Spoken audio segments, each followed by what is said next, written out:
Hey guys, what's up? Welcome back to Enchant Films. Here are the dark secrets of Ellen. Number 5, Ellen DeGeneres' charity led to an IRS nightmare.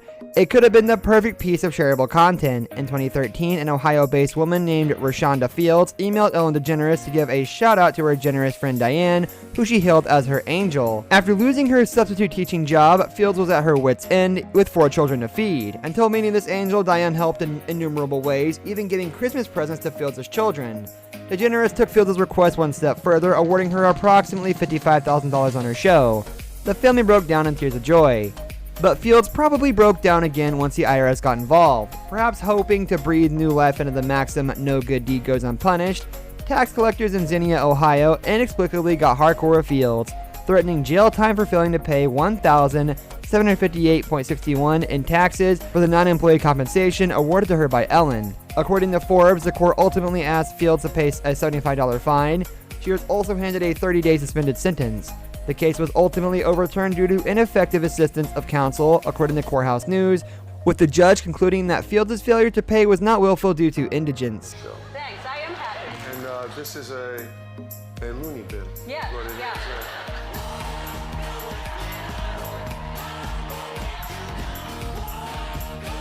Number 4, mocking a woman's name got the Ellen DeGeneres show in some legal trouble. In a bizarre June 2016 lawsuit, a Georgia-based real estate agent named T.D. Pierce sued Ellen DeGeneres for making a joke about her name.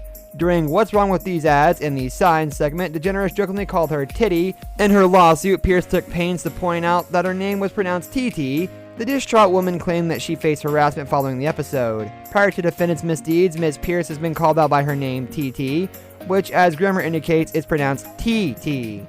Absolutely none of this sounded like tee-hee to federal judge Leslie J. Abrams, who threw out the case in 2017. Judge Abrams said the title of the segment indicated there was something entertaining about the featured signage, and that the letter I in the English language can be pronounced several ways. The judge argued that under the circumstances, it wouldn't have been defamatory to have pronounced plaintiff's name TT or Titty or any other possible permutation. Because you don't need anything anymore. You don't need maps or phone books or human interaction. And I was curious how many young people could function without it. So I set up a challenge, and what I need is a young person right now. And Marley Flanders. Number 3, find Kylie Jenner 2 dressing rooms stat. Madonna isn't the only backstage diva who reportedly makes the fur hair product and bobby pins fly. Reality star Kylie Jenner allegedly came to set with her own voluminous list of demands. According to Radar Online, producers were certifiably unimpressed. If the tabloid can be believed, the dramatical diva demands included Jenner using her own hair and makeup people and getting to take over 2 whole dressing rooms, one for her and one for her militia of makeup magicians. Oh, and Jenner allegedly demanded 2 VIP parking spots, no ands, ifs, or buts, since she didn't want to walk from the parking structure to the studio, which is reportedly only a block away from the studio. If any of this is true, perhaps Jenner learned the way of the diva by her big sister's ostentatious ways. And in another report, Radar claims Kim Kardashian was similarly a menace when she made her appearance on the show.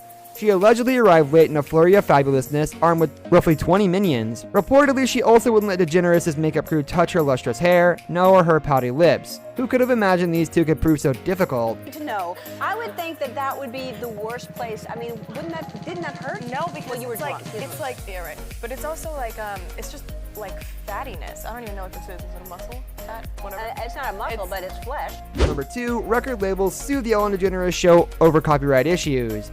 In 2009, the New York Post reported the Ellen DeGeneres show had bopped its way into legal hot water by not clearing the well over 1,000 sound recordings owned or uncontrolled by big league record companies like EMI, Sony Music, Warner Music Group, and Universal Music Group.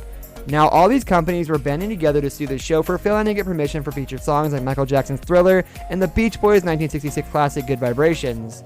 Beguilingly, the show's producers said they cleared the song's permissions with publishers, but consciously didn't ask the record companies. Asked to explain why, producers reportedly said they didn't roll that way. Does that work? A spokesman for the Warner Bros. Entertainment, the show's distributor, said it is unfortunate that the record labels have resorted to filing a suit, particularly since Ellen producers were willing to resolve the dispute on reasonable terms. Number 1, Ellen DeGeneres reportedly hisses at writers. Upsetting WGA East wasn't the only fallout from the decision to continue producing the Ellen DeGeneres show during the writer's strike, as sites like Perez Hilton took relish in publishing photos of DeGeneres reportedly crossing through picket lines to get to work. Disgruntled writerly types did their best to slam the comedian's reputation. One blogger, writing under the alias Surgical Strikes, claimed to be a former writer's assistant on the short-lived CBS sitcom The Ellen Show. Strike's post claimed DeGeneres was known for being unkind to her stable of writers.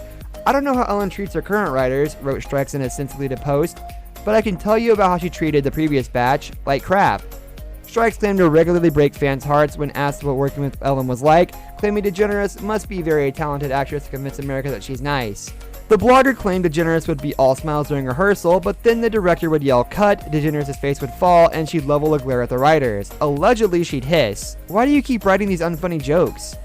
This brings us to the end of our video. I hope you enjoyed it. Hit like if you did, and don't forget to subscribe to our channel so you don't miss out on any of our videos in the future. Also watch the 2 videos that are on your screen because I'm sure you'll love them. With that, I'll see you in the next video.